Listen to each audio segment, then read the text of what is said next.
ഞാനൊരു S F ഐയെ പിന്തുണയ്ക്കുന്ന അതല്ലെങ്കിൽ ഇടതുപക്ഷത്തെ പിന്തുണയ്ക്കുന്ന ഒരു നിലപാട് സ്വീകരിച്ചു എന്ന് പറയാൻ പറ്റും എന്നെനിക്ക് തോന്നുന്നില്ല.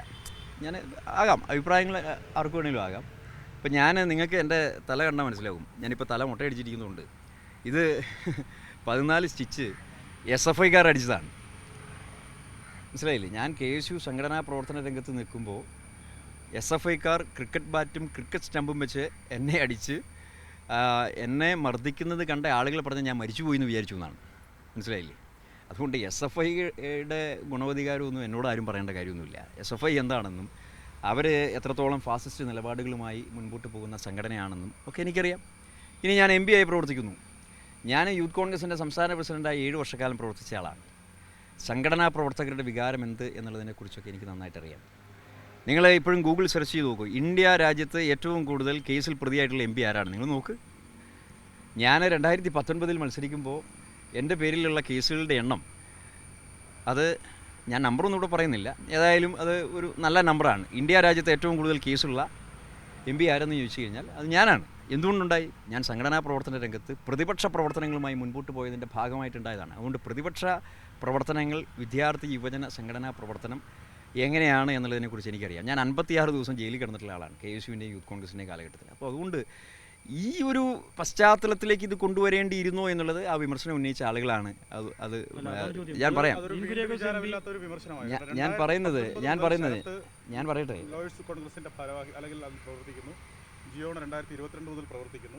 പക്ഷെ അവിടെ മുൻ രാഷ്ട്രീയം പറഞ്ഞ് വിമർശനം നടത്തുന്നത് ഒരു മുൻവിചാരമില്ലാത്ത പ്രതികരണമായി പോയി നമുക്ക് തോന്നുന്നുണ്ടോ? നമ്മൾ ഏത് കാലഘട്ടത്തിലാണ് ജീവിക്കുന്നത്?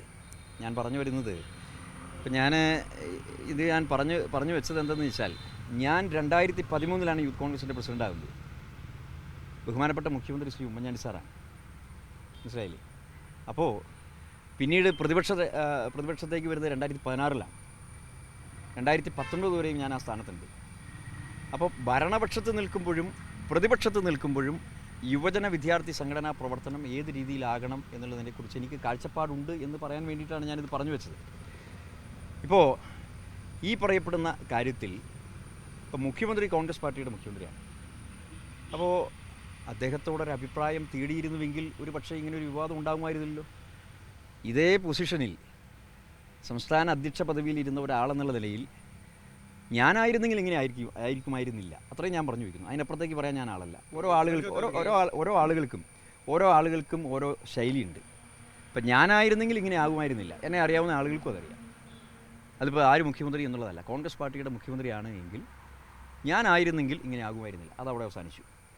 രണ്ടാമതായി ഞാൻ നിങ്ങളോട് ചോദിക്കാൻ ഉദ്ദേശിക്കുന്ന ഒരു കാര്യം, ഞാൻ ചോദിക്കട്ടെ, അങ്ങനെയാണെങ്കിൽ ഇന്നലെ വരെ BJPയുടെ സംസ്ഥാന നേതാവായിരുന്നു സന്ദീപ് വാര്യർ. കോൺഗ്രസ് പാർട്ടിയുടെ MLA അല്ലേ? അദ്ദേഹം എത്ര നാൾ മുമ്പാണ് കോൺഗ്രസ് പാർട്ടി ചേർന്നതെന്ന് ആർക്കെങ്കിലും ചോദിക്കാൻ പറ്റുമോ? അതിനെന്തെങ്കിലും തെറ്റുണ്ടോ? ഒരു തെറ്റുമില്ലല്ലോ. ഒരു തെറ്റുമില്ല. സന്ദീപ് വാര്യർ കോൺഗ്രസ് ആയതിലും കോൺഗ്രസ് പാർട്ടിയുടെ MLA ആയതിലും ഒരു തെറ്റുമില്ല. അദ്ദേഹം കോൺഗ്രസ് ഐഡിയോളജിയിൽ വിശ്വസിക്കുന്നു. അദ്ദേഹം ഈ പാർട്ടിയുടെ MLA ആണിന്ന്. പറയട്ടെ എന്ന് പറഞ്ഞതുപോലെ എത്ര ആളുകൾ ഇപ്പോൾ MLA-മാരാണ് ഇടതുപക്ഷത്ത് പ്രവർത്തിച്ച ആളുകൾ. അതിലൊന്നും ഒരു തെറ്റുമില്ല. രണ്ടാമത്തെ കാര്യം, ഇനി ഈ പറയപ്പെടുന്നത് പോലെ ഏതെങ്കിലും ഒരാൾ, ഇനി ഇപ്പോൾ ഗവൺമെൻറ് പ്ലീഡർ തന്നെ എടുത്തു, എനിക്കെതിരെ, ഞാനിത് ഒരു ഇതിലേക്കൊന്നും കിടക്കുന്നില്ല, എനിക്കെതിരെ തെരഞ്ഞെടുപ്പിൽ പ്രവർത്തിച്ച ആളുകൾ പോലും മറ്റു പല കക്ഷികളുടെയും ശുപാർശയുടെ അടിസ്ഥാനത്തിൽ പ്ലീഡർമാരായിട്ടുണ്ട്. മനസ്സിലായില്ലേ? അപ്പോൾ ഇതൊക്കെ, പക്ഷേ അതിന് ഞാൻ കുറ്റം പറയുന്നില്ല. അവർ ഇപ്പോൾ UDF ചേരിയിലാണ്, UDF ചേരിയിൽ നിൽക്കുന്നു, UDF ചേരിയിൽ പ്രവർത്തിക്കുന്നു എന്ന് പറഞ്ഞാൽ നമ്മളവരെ അക്സെപ്റ്റ് ചെയ്യണം. ഞാൻ അതല്ലേ ആദ്യം പറഞ്ഞു, 2022 പിണറായി വിജയൻ കേരളം അടക്കി ഭരിക്കുമ്പോൾ ലോയേഴ്സ് കോൺഗ്രസിൻ്റെ മെമ്പറായി അവർ പ്രവർത്തിച്ചിട്ടുണ്ട് എന്നുള്ളതിൻ്റെ തെളിവുണ്ടെങ്കിൽ പിന്നെ എന്തിനു വിമർശിക്കണം?